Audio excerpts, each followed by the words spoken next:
saw that in the second half, certainly with Nascimento coming in, that you guys looked a lot more dangerous and Yeah. sort of fell back into that game maybe a little bit more. Was there a reason that you kept them out in the first half? And sort of how does that fall into how you guys are trying to look for Wednesday night?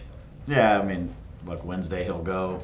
I had a plan rotating some guys. Nasi was gonna, play a portion. Gabe was going to play a portion.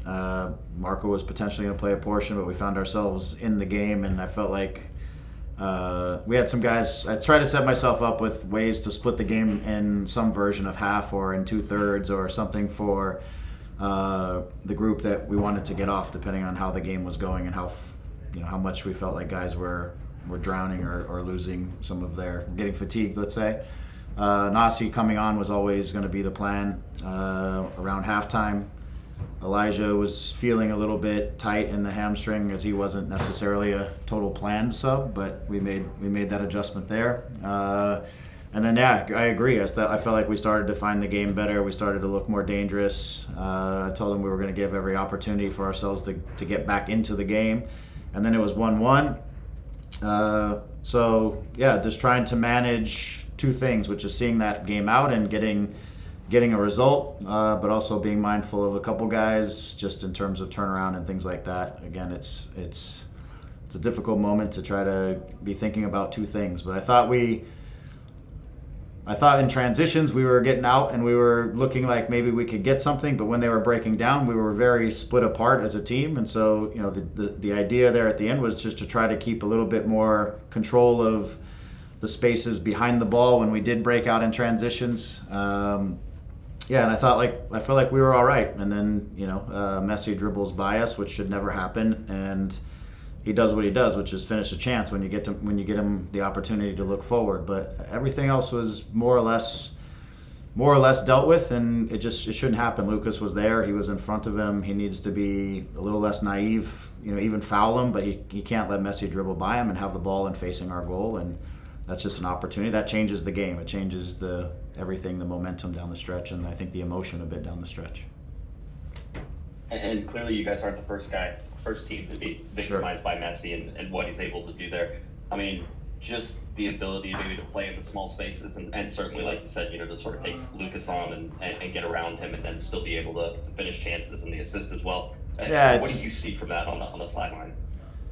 Yeah, I mean, it's incredible because he literally, like, to me, he looks like he's not healthy yet. That's just me. I'm not speaking for anybody, but he wasn't really moving. He was conserving. He was stretching at times. And I feel like for our guys behind the ball, we need to recognize, okay, he's not really like changing speeds or hitting top speeds. He's coming off of a hamstring injury. We just have to make his life really difficult and make him fight through every touch he gets, make him fight through that moment. And that means talking to each other and making sure we're organizing the marking of him. And that is situated. And he doesn't get just make it difficult. And I feel like if you give him the opportunity, he can pull off any single play in any game from anywhere. And we just needed to, I feel like we let it slip away because I don't think he needed to come off free. And if he does get free, then you've got to impede him and make sure that he and the ball don't both get on the other side of you. If he passes it, you got to make sure you track him and stay with him. So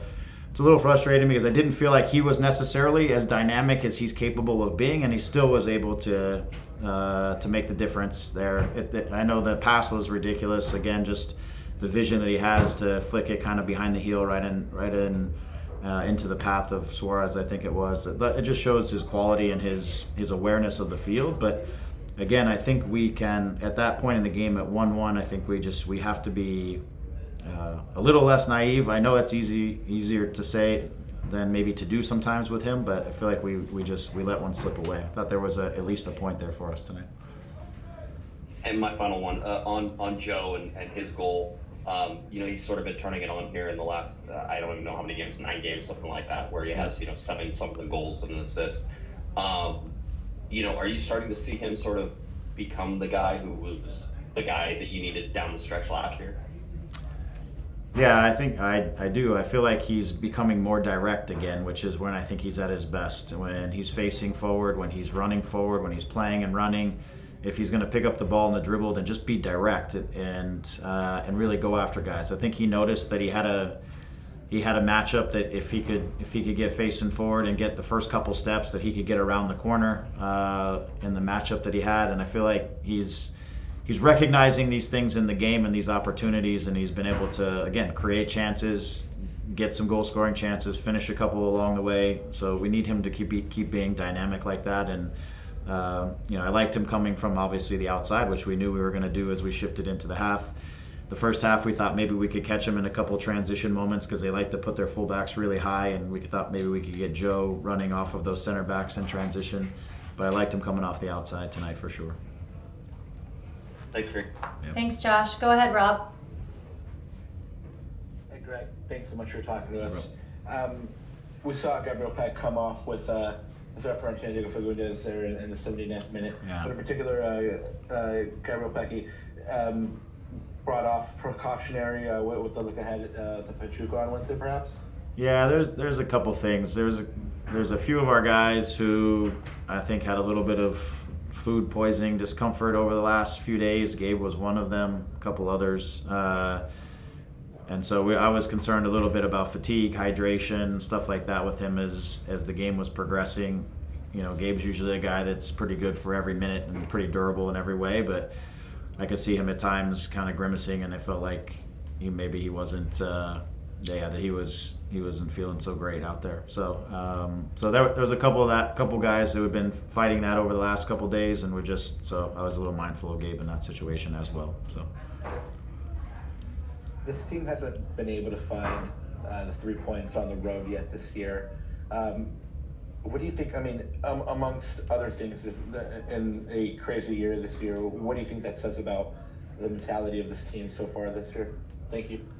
Yeah, I mean, I'll say what I said to them at the end of the game is we were here and there was an opportunity to take something out of this game. And like sometimes I think when you're on the road, 1-1 isn't the worst, and against Miami is not the worst result, but we have to be more mature and more savvy about how to go for the win without giving up the draw. And I feel like, again, it's little moments inside the game, our organization underneath and behind the ball versus sending too many numbers in the attack to really try to get the win and then exposing ourselves in the other direction. It's like there's some savviness that, for us, and some maturity in some of these moments, especially when you're on the road, that you don't need to overexpose yourself and with the goal of getting the win. The win is something you should be able to work through, and you'll find your moments, but sometimes you can't force it on the road. You have to be a little bit more, like I said, a little more savvy, a little more aware, a little more protective in certain situations. At times in some of our longer possessions, just numbers just kept going forward, and we just kept going forward, and if that attack doesn't finish in transition, you're spread out. The recovery runs become more expensive physically. So I think, again, some of these things are just maturity issues for us in certain situations where winning on the road, little like details, especially on the defensive side, become so important. Thanks, Rob. All right, Sophie, go ahead. Hi, Greg. I have a couple for you. First one is, what's it been like for you navigating through a challenging season in the league, but also we see it everywhere in football now. There's so many games that players have to play, and player health seems to be, I know for you it's at the top of your list, but for the game itself, they just keep demanding more and more from players. How's it been for you to kind of navigate through this? Yeah, I mean, it's been an interesting season. I think, and I'll speak for MLS as a whole, as we, again, increase the amount of games, the amount of competitions. For us, obviously, going through some roster changes after winning the championship, things like that. Like, if team sort of depth is something you're still working on, or bringing along younger players, or your team depth isn't quite interchangeable in some positions, and sometimes a little bit like for like, where when you want to put somebody new onto the field, that person has similar qualities, so that you don't have to change the game completely. Like, just it's the depth of the roster has become such a big thing, and you see that all around the world. I mean, if you look at a club like Manchester City, the amount of high quality players and the amount of money that they're spending to just load up their rosters, a lot of it's just to compete in all these different competitions and deal with, you know, whatever these guys are playing, 80 plus, 70 to 80 plus games a year sometimes. And so that to me becomes a difficult one. And for us, we got a little younger, we got a little thinner in terms of our overall depth, and trying to manage these different competitions, I think, has taken its toll. Some of the profiles that we're mixing in different moments are just different, and so we don't have anyone that's really similar to Joe and Gabe that comes into the game at times if we need to give them a break to push them to the next game. So there's little things that we've got to continue to work, and we are, and talking as a group, and how to continue to work to build these things into this group as we get into 2 more transfer windows before the next season, is trying to, again, build the depth and build the quality and be able to sustain all these games that are coming our way. And also in our league, it's the travel and the distances and and next year we're going to be dealing with a World Cup that cuts out 7 weeks, I think, roughly in the middle of the season potentially, which is going to push games closer together, more midweek games. It becomes a challenge, and we've been facing it, and we haven't been great and successful in it. We've done pretty well in the competitions, but we have not done well in the league in managing these moments. The silver lining could be, winning the League's Cup. If you do that, would you consider the season a success?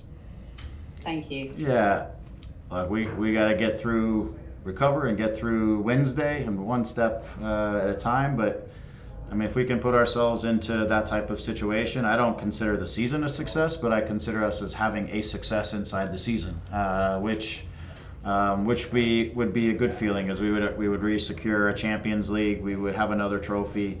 It would be a silver lining inside of what's been a really difficult season, but I don't know if I would just turn around and call it a great season because of that. I think there's a lot of things that we need to take away from this year as we continue to build forward.